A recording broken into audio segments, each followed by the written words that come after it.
Inilunsad naman ng Philippine Red Cross ang kanilang Blood Samaritan program na layong tulungan ang mga mahihirap na walang pambili ng dugo. Balitang hatid ni Sherry Ann Torres.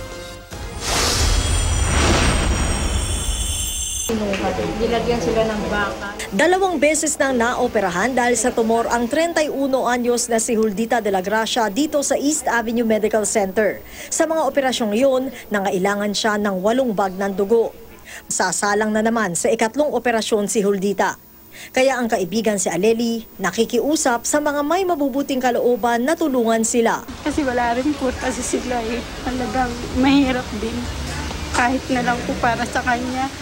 Kasi sa ngayon po wala na talaga akong alam na hihinga ng tulong.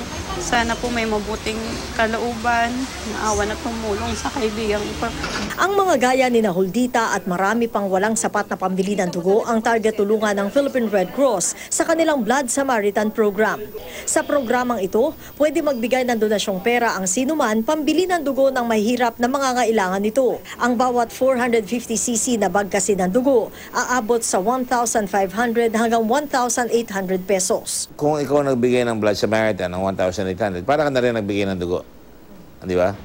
Kailangan naman ng indigency certificate mula sa kanilang LGU at sa DSWD ang mga may nais makakuha ng dugo sa programang ito. Hindi, pagkakataon nga, palabasin natin yung kabutihan ng Pilipino.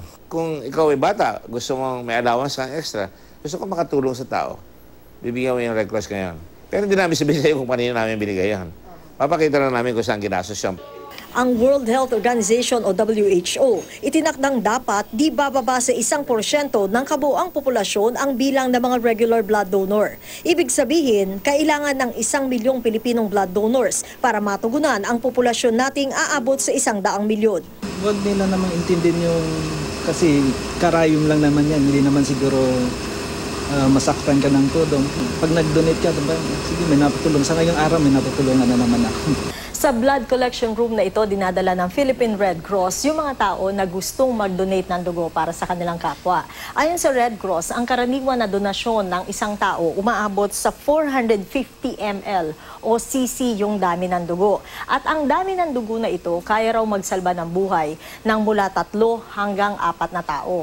Dito naman sa kabilang kwarto na tinatawag nilang apheresis, nagdo-donate naman yung mga tao ng kanilang platelet. Yung platelet na ito, pag kinuha sa isang donor, kaya magsalba ng buhay o sumagip na mga tao na merong blood-related diseases, kagaya halimbawa ng dengue, leukemia, anemia at iba pa. Si Sunny Palmerio ngayon lang nag-donate ng dugo para sa kapatid na ooperahan. Sarap sa pakiramdam kasi mabibigyan ko pa ng chance yung kapatid ko na madugtungan pa yung buhay. 24 oras bukas ang blood center ng Red Cross sa Maynila at Mandaluyong. Sa may katanungan tungkol dito, maaaring tumawag sa kanilang hotline o mag-iwan ng liham mensahe sa kanilang official website. Sherry Ann Torres, GMA News.